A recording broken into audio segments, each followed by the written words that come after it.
Sabi niya, good evening.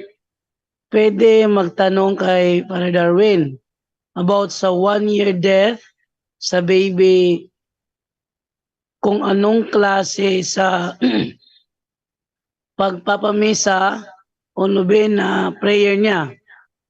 9 days ba talaga? Pabor lang po bro Jando, please, salamat.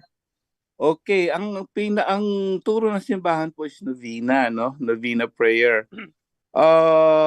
Pero novena prayer, pero yung pagdating dun sa sinasabi nyo, death anniversary, ang turo po ng simbahan sa atin is you need to always pray for the soul of our departed loved ones. So, yung novena, okay lang po yun. Pero, walang exact sinasabi dapat 1 year lang, 1 year lang, no? Hindi po ganoon, dapat 9 days lang, no? Continuous prayer po ang turo ng simbahan.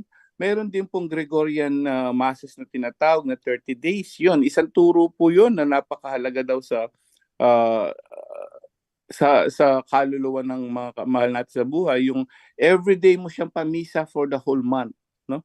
Yun ang turo ng simbahan sa atin.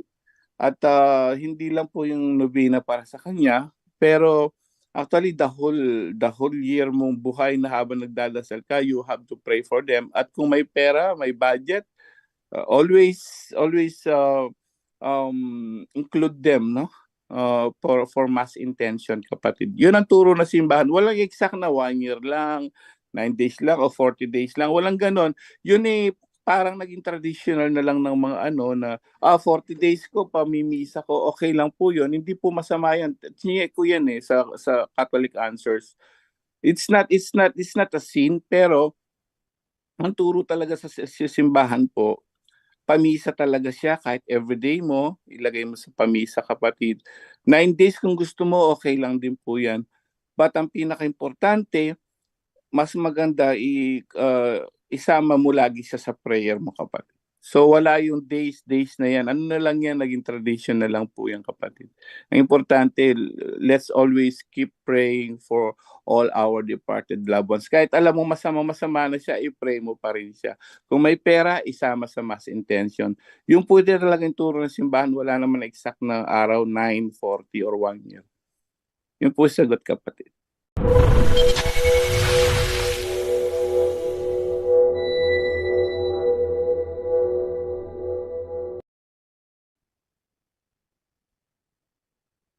Nawala. Hmm. Sige. Sige po. Bali po yung question ko po kasi naalala tapos nung kasi nung bata pa kasi yung parang kulam.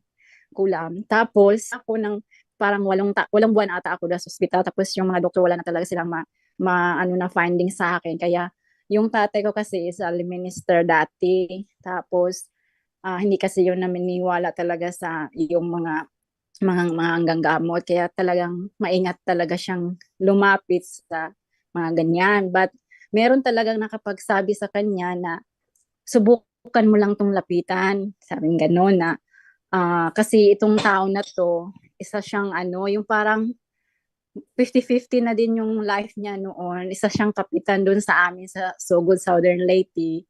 Tapos parang nagkaroon siya ng pangalawang buhay at nagkaroon siya ng parang niya sa inoffer niya yung second life niya na parang makatulong siya sa Tapos nanggagamot po siya na wala talaga kahit single cent na hinihingi. At kung maibibili kang ang ibibigay sa kanya, malalaman niya, ipapabalik talaga sa kanya. So totally talagang as in yung paggagamot niya is talagang offer niya to God na gawin niya to sa ibang tao ba, sa hindi nanghihingi ng kung ano-ano.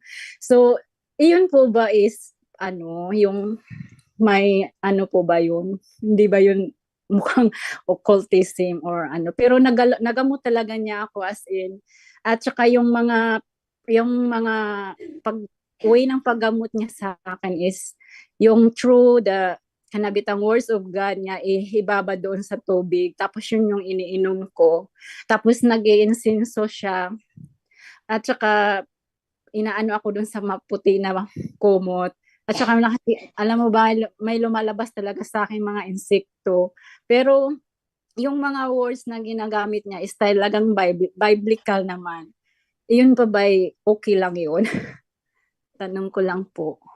Okay, so mukhang may pagka-spiritual po yan. So, Brother Tata Rosal? Yes, parang si Reverend Aldalo na yun siya. May tulog match. Ibig po siya, may panyo puti at saka so mas maganda ay pasagot natin ni Brother Wendell. Brother Aljan, nakapasagot na Brother Wendell. Ay, Brother Wendell, good evening po. Good evening, bro, at sa ating kapatid na si Sis Helda Gilis na nagtanong. Kung maalala niyo yung pahayag ni Father Nonit Ligaspi, yung dapat lumayo na halimbawa yung mga sinabing biglang nabuhay, namatay na sana pagkatapos ng gamot, yung nagka-aksidente pagkatapos ng gamot. So sa Catechism of the Catholic Church, all forms of divination, all forms of divination, hindi sama all forms. Catechism of the Catholic Church 2116, 2117. So balikan muna natin si Father nun. Kung sakasakaling matunghayan mo na si albularyo ay galing sa lipi at lahi ng mga manggagamot, umalis ka na. Kung siya ay may mga kamag-anak na nanggagamot din, umalis ka na. Kung siya ay may edad na at naghahanap ng mapapasahan ng kanyang kapangyarihan, umalis ka na dyan sa kanyang harapan. Kung siya ay may mga salitang sinasabi habang nanggagamot sa lengguwaheng di mo naunawaan, umalis ka na. Kung bago siya manggamot ay nawawalan siya ng ulirat, kahit saglit, na parang nawawala sa sarili o may pumapasok na espiritu sa kanya, umalis ka na. Kung mayroon siyang sinusulat sa papel na mga salita at ito'y binibilot o hindi kaya itinatapal sa balat ng pasyente, kung minsan nga isinusulat ito sa salompas, pagkatapos ay yun ang itinatapal sa sakit, umalis ka na. Kung siya ay may ritual na pabulong, pagpapausok, pagtatawas o pagpapadugo, at iba pang mga ritual na gawi lamang ng mga espiritista, umalis ka na. Kung sa iyong observations ay makikita mong nabubuwal at nahihimatay ang kanyang mga pasyente kahit saglit, pagkatapos niyang hipuin o hindi kaya patungan ng kamay, umalis ka na.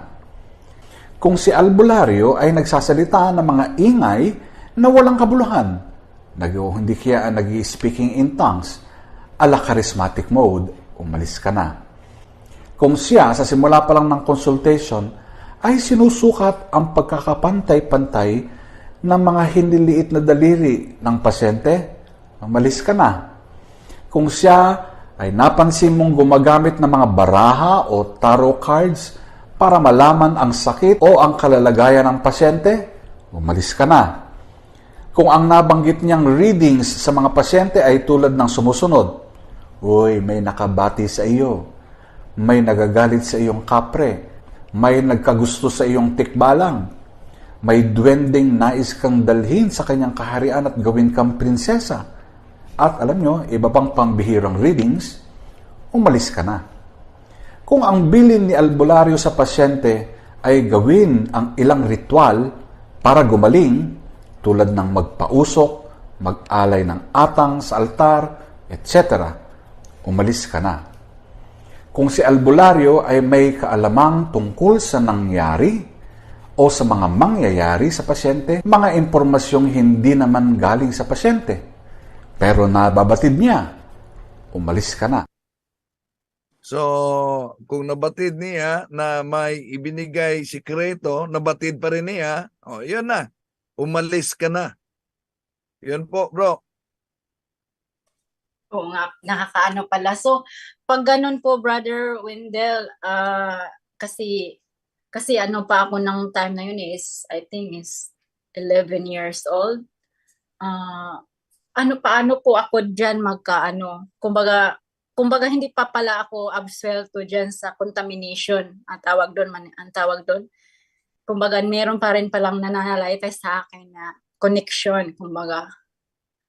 So, hindi Yes, ko kapatid, ang payo ko lang sa iyo kung maaari, kung sakaling meron kayong appointed exorcist sa meron po sa amin, MMWC, Father. oo, makipagkita kayo, isabi mo yan para ma-process yung posibleng contamination, ma-process talaga. So, ma-interview ka, yung tinatawag diagnostic interview, at ma-prepare para sa cleansing prayer sa posibleng contamination. Kasama ko na rin po yung tatay ko niyan. Yes. Para ma-interview kayo. Oo, kasi Dahil pag pupunta kasi sa office, ito lilinawin ko kadalasan kasi pag mag-contact, daming tatawag, pupunta kami sa office, magpa-deliverance kami, akala nila deliverance agad. Hindi yan, no? Dapat i-interview pa, i-prepare pa sila, bigyan ng catechism, at i-renounce. Tulad sa pagpunta sa hospital ba? Kung makapunta ka ng hospital, hindi naman agad operation ang gawin. Diagnostic interview pa, i-examine ka pa, ganon din sa Ministry of Liberation. I-guide talaga at i-prepare yung mga pumupunta dahil walang kabuluhan kung paalisin mo ang contamination sa katawan, ngunit yung na-contaminated ay mananatili pa rin sa mga posibleng kasalanan. Okay. So, isa pa rin palang idagdag ko po yung, di ba kasi nandito ako sa Taiwan ngayon, tapos yung amo ko is Buddhism sila. Tapos po is, syempre ako kasi yung tinatahasan ng mag-aano doon sa altar nila. But one time is talaga ako, yung parang sabi nga is tabi-tabi or something na parang nag-respect ko ba. So, malaking kasalanan ko na lang pala yung nagawa ko. So now, nalalaman ko. So ngayon na, lagi ko yung ginagawa sa altar. Pakiramdam ko kasi parang may ibang ibang nararamdaman ba na hindi ko mawari. Tapos, pag lagi ko yung ginagawa is, hindi ba ako niyan or something? Hindi ko maipaliwanag kung anong kahinatnan ba or something ganun. Wala bang lahat ng mga superstitious beliefs, i-renounce mo, ikumpisal mo kung may malapitan ka na kumpisal. Tandaan mo ito, kapatid. Basta nandiyan talaga ang tunay na act of contrition sa kumpisal. Yung lubos mong pinagsisihan ang kasalanan. Ang isang sacrament of confession is equivalent of 100 solemn exorcism. So, kaya isulat mo lahat na posibleng mga kasalanan at magsagawa talaga ng act of contrition at isapuso mo yung pangungumpisal at meron talagang intensyon to repair the damage. At iwasan na yung mga superstitious beliefs and occult practices. So, okay bro, naintindihan ko po. So, it means na pag once na ko na, kasi talaga naman yun naman talagang pakay ko na talagang mag-confess kasi syempre medyo mabigat na rin sa dibdib ko. So, it means if after ko na makapag-confess, makapag-communion, kasi hindi kasi ako laging nakakapagsimba dito dahil sa gawa ng hindi naman laging may off. So, once a month lang talaga. So, if ever na kapag na ako niyan, so if ever na lagi akong magta-touch dun sa nila, sa altar nila, wala na ba ako nung o kumbaga may protection na ba ako nun? Ano sa altar ng occultism? Yeah, yes po, brother. Bakit mag-touch dahil naglilinis ka?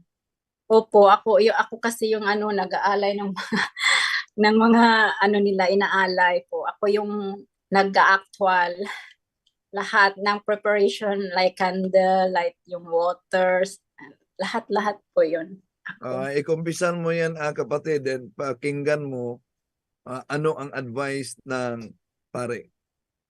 Sige po. Yun lang po. Maraming salamat.